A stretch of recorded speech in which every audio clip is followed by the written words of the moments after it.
एकनाथ शिंदे आणि रवींद्र चव्हाण हे डोंबिवलीतील एका कार्यक्रमात एकत्र आले होते। केडीएमसीच्या सावळाराम क्रीडा संकुलाच्या कार्यक्रमात दोन्ही नेते एका मंचावर आले होते। यावेळी खासदार श्रीकांत शिंदे देखील उपस्थित होते। नगरपंचायत आणि नगरपरिषद निवडणुकीमुळे भाजप आणि शिवसेनेमध्ये वाद निर्माण झाल्याचं चित्र होतं। भाजपनं कल्याण डोंबिवलीमध्ये एकनाथ शिंदेंच्या शिवसेनेला सुरुंग लावल्यानं महायुतीमध्ये वाद रंगला होता। या वादावर आता पडदा पडला असून फोडाफोडीवरून झालेल्या वादानंतर शिंदे आणि चव्हाण एकत्र आल्याचं पाहायला मिळालं।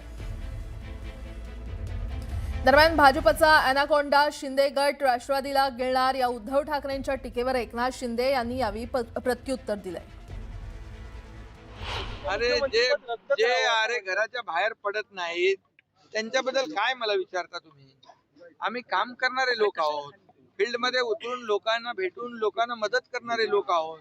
आणि ज्यांनी कधी आता घरी बसलेल्या लोकांना कोण मतदार काय करतात?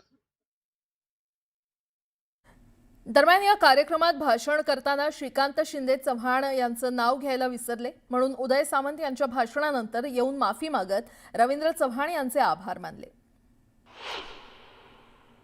वेळेच्या ओघामध्ये मगाशी नावं घेऊ शकलो नाही, त्यासाठी दिलगिरी देखील व्यक्त करतो। या कार्यक्रमासाठी डोंबिवलीचे आमदार प्रदेशाध्यक्ष रवींद्र चव्हाण साहेब देखील उपस्थित आहेत, आमदार मॅडम उपस्थित आहेत, कल्याण पूर्वेच्या गायकवाड मॅडम कलेक्टर साहेब आहेत, सगळेच उपस्थित मान्यवर, कारण की वेळ कमी आहे।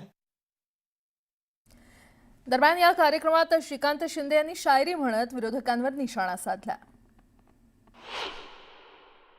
मुट्ठी में कुछ सपने लेकर भरकर जेबों में आशाएं, मुट्ठी में कुछ सपने लेकर भरकर जेबों में आशाएं, दिल में है अरमान यही कुछ कर जाए। सूरज सा तेज नहीं मुझ में, लेकिन दीपक सा जलता देखोगे। अपनी हद रोशन करने से तुम मुझको कब तक रोकोगे। खूप अडथळे आले, खूप लोकांनी टीका टिप्पणी केल्या, खूप जे खड्डे खोदायचं काम केलं। महाराष्ट्राच्या राजकारणात गेल्या काही दिवसांपासून सर्वाधिक चर्चेत असलेला विषय म्हणजे ठाकरे बंधूंची युती। महानगरपालिका निवडणुकीच्या पार्श्वभूमीवर ठाकरेंची शिवसेना आणि मनसेची युती जवळपास निश्चित मानली जाते। मात्र एकीकडे या चर्चांनी वेग घेतलेला असताना काल दिल्लीतील घडामोडींमुळे विविध चर्चा रंगू लागल्या।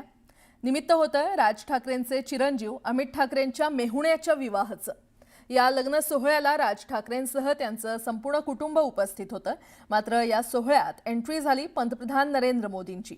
एकीकडे उद्धव ठाकरेंनी निवडणुकीसह विविध मुद्द्यांवरून भाजपवर हल्लाबोल केला, तर दुसरीकडे दिल्लीतील सोहळ्यात राज ठाकरे आणि पंतप्रधान नरेंद्र मोदी एकत्र आले, त्यामुळे राजकीय वर्तुळात चर्चांना उधाण आलंय।